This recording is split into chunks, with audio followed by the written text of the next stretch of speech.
Some of America's most formative experiences with different countries across the globe have come during times of political and military crisis. We fought for our independence from Great Britain, purchased land from the French, and endured a nuclear arms race with Russia, to name a few. These historic events and the circumstances that followed have helped shape the public image, stereotypes, and biases of those peoples in the minds of Americans. In every scenario, the media functioned as one of the most powerful tools for spreading information and influencing popular opinion. The Latinx community is one that has repeatedly experienced the direct effects of media portrayal during times of heightened conflict with the United States. This documentary is designed to chart the evolution of American opinions, biases, and stereotypes regarding Latin Americans as a function of their media representation at moments of political and military tension. Arguably one of the first and foremost events that contributed to the American conceptualization of Latin American identity was the Mexican Revolution. Lasting from around 1910 to 1920, the revolution greatly impacted the political and cultural landscape of the country. The outbreak was sparked in 1910 when the previous ruler of 35 years, Porfirio Diaz, failed to develop a just solution to presidential succession. Political elites and agrarian landlords alike began vying for power so as to remodel the Mexican government in accordance with their vision. It is important to note that, at this time, a majority of the U.S. population still harbored the anti-Spanish sentiment that was rooted in 16th century England. English colonists had brought their anti-Spanish attitudes across the seas to the newly created American colonies.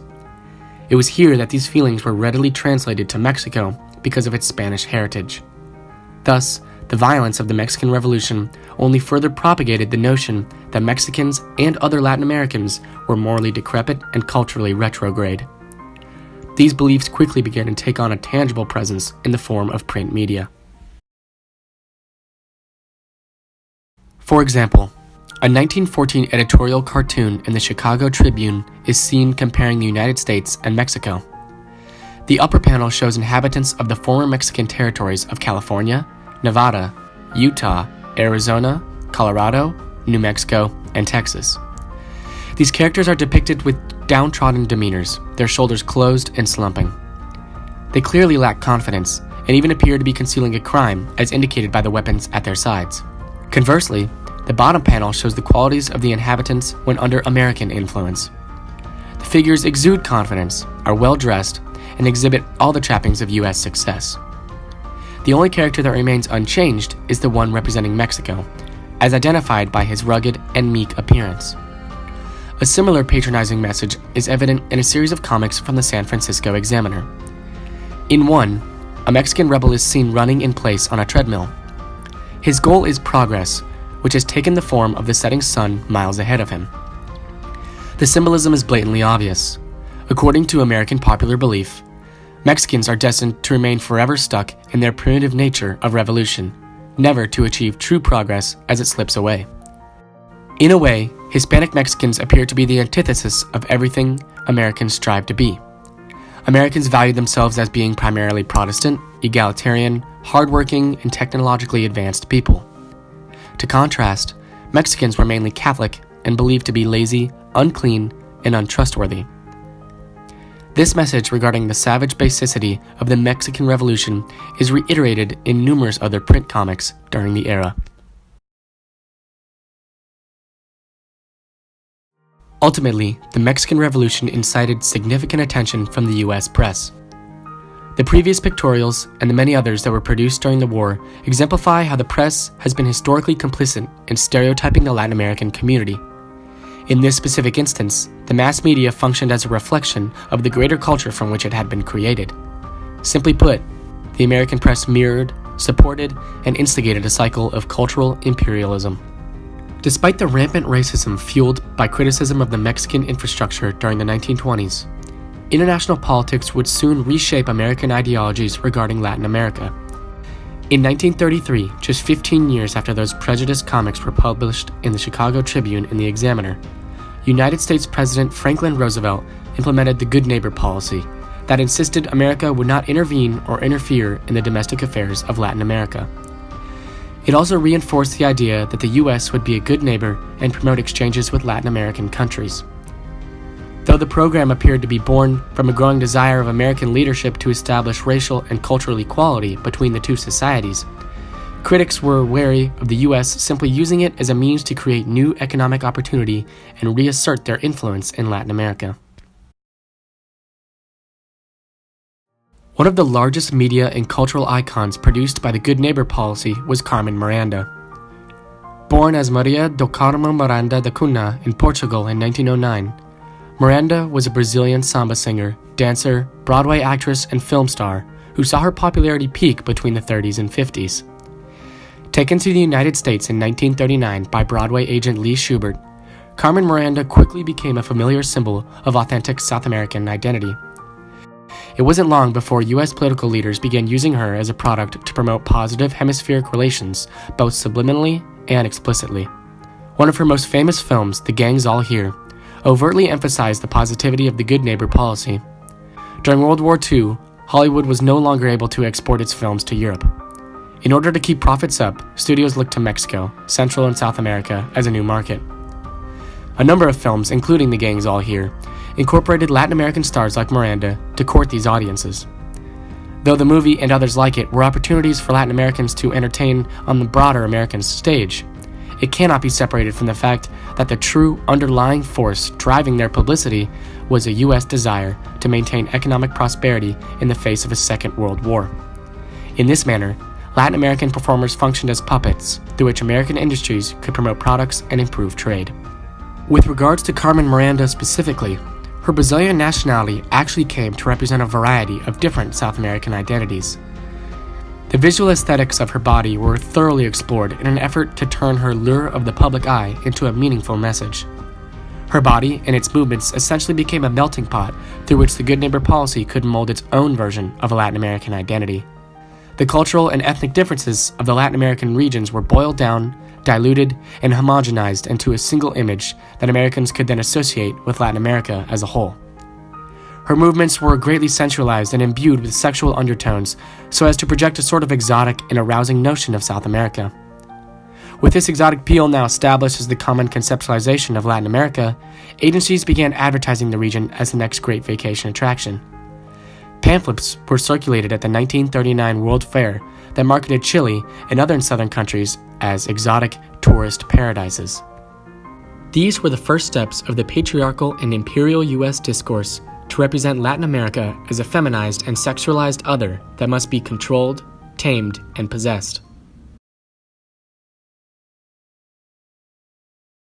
This infatuated yet grossly manipulated perception of Latin America lasted until around the 1980s. It was at this time that Colombian drug lord and narco-terrorist Pablo Escobar quickly claimed his worldwide notoriety. He became famous for infiltrating the U.S. drug market with powder cocaine. His empire was ruthless, and his home country of Colombia eventually became the murder capital of the world. The actions of Escobar and his fellow competitors in the Latin American drug trade helped establish a new era of stereotypes that continue to endure in the consciousness of the United States and many of its citizens today. Through no fault of actual Latin Americans, their culture was now, once again, being broadly characterized as backwards and dangerous.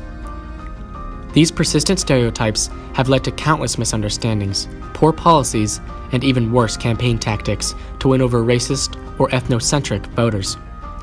Media outlets and the entertainment industry perpetuate this image through countless articles, movies, and television programs. Some of the most famous examples include Blow, Collateral Damage, Romancing the Stone, Bedazzled, Clear and Present Danger, and Colombiana. All of these films include characters and images of Latin Americans as drug dealers and harbingers of violence. Perhaps the most recent example of a similarly popular television production is Narcos, a Netflix original that tracks the life of Pablo Escobar. The show has been criticized for glorifying the cartels and their crimes. Though it may have been designed for purely entertainment purposes, many Latinx viewers argue that it is simply another example of how they cannot wash away the stains or stigmas that stereotype their people as a whole. The American film industry continues to capitalize on the virality of people like El Chapo and Pablo Escobar, conflating their life stories for the sake of popular demand. By choosing to glorify these particular stories on screen, not only are we sending a terrible message to young Latinos, we're also reinforcing stereotypes that have typecast Latinos as criminals for decades on TV. This has become particularly heightened with the recent war on drugs propaganda. And so, this brings us to today. Right now, America is being torn apart by ideological debates over drug trade and immigration that were sparked particularly by our president, Donald Trump. Mr. Trump has been everything but subtle in expressing his opinions for South, Central, and Latin Americans in general. They're bringing drugs, they're bringing crime, they're rapists, and some, I assume, are good people. Recently, Trump's rhetoric has escalated, with Twitter being his major platform for communication. He repeatedly condemns Mexicans and other Latinx people as criminals, drug dealers, and rapists. His tweets have the power to shape international relations, affect stock prices, and galvanize the American public. In his State of the Union address, he blatantly scapegoated the Mexican people as he placed nearly all the sins of our country at immigrants' feet.